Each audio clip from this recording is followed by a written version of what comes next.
Hi guys!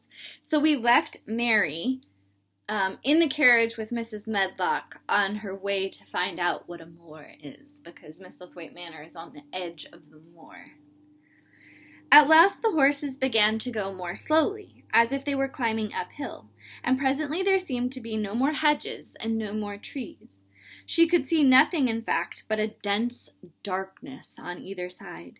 She leaned forward and pressed her face against the window just as the carriage gave a big jolt. We're on the moor sure enough now, said Mrs. Medlock. The carriage lamps shed a yellow light on a rough-looking road which seemed to be cut through bushes and low-growing things, which ended in the great expanse of dark, apparently spread out before and around them.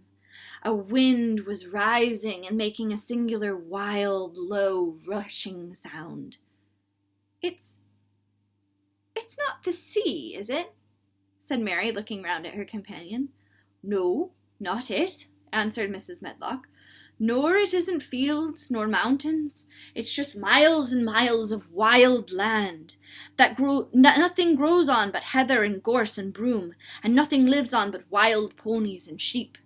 So the moor is almost like a prairie, like a big giant expanse of nothing, just a big kind of like a field, but much bigger than a field.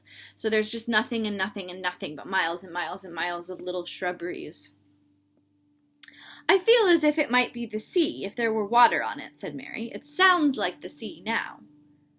That's the wind blowing through the bushes, Mrs. Medlock said. It's a wild, dreary enough place to my mind, though there's plenty that likes it, particularly when the heather's in bloom.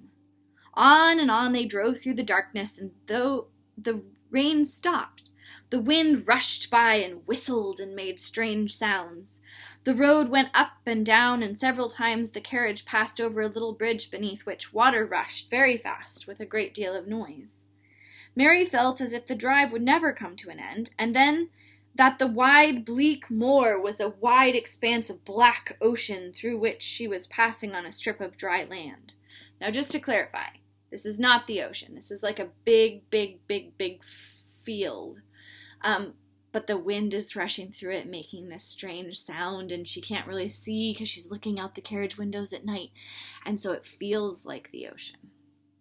But it's not, so don't say that. I don't like it, she said to herself. I don't like it. And she pinched her thin lips more tightly together. The horses were climbing up a hilly piece of road when she first caught sight of a light. Mrs. Medlock saw it as soon as she did, and drew a long sigh of relief. I'm glad to see a bit of light twinkling, she exclaimed. It's the light in the lodge windows. We'll get a good cup of tea after a bit, at all events. It was after a bit, as she said, for when the carriage passed through the park gates, there was still 2 miles of avenue to drive through, and the trees, which nearly met overhead, made it seem as if they were driving through a long, dark hallway. They drove out of the hallway into a clear space and stopped before an immense, long but low-built house, which seemed to ramble round on a stone court. At first, Mary thought that there were no lights at all in the windows, but as she got out of the carriage, she saw that one room in a corner upstairs showed a dull glow. The entrance door was a huge one, made of massive, curiously shaped panels of oak, studded with big iron nails and bound with great iron bars. Oh, so deliciously creepy, right? She arrives in the middle of the night through this moor, and the wind is howling, and the door is just this big stone house with 100 rooms, and the door is this big oak door with the metal studs sticking out of it. It opened into an enormous hall, which was so dimly lighted that the faces in the portraits on the walls and the figures in the suits of armor made Mary feel as if she did not want to look at them.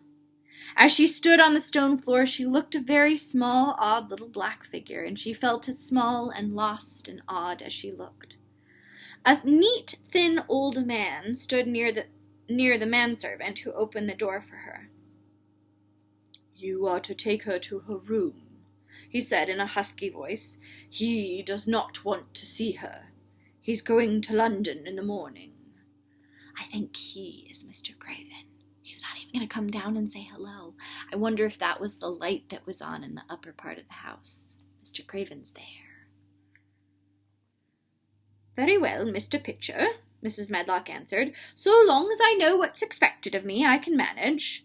What's expected of you, Mrs. Medlock? Mr. Pitcher said. Mr. Pitcher is, remember, Mr. Craven's servant. Is that you make sure he's not disturbed, and that he doesn't see what he doesn't want to see. And then Mary Lennox was led up a huge staircase, and down a long corridor, and up a short flight of steps, and through another corridor, and another, until a door opened in a wall, and she found herself in a room with a fire in it, and a supper on the table. Mrs. Medlock said, unceremoniously, Well, here you are. This room and the next are where you live, and you must stay in them. Don't forget that.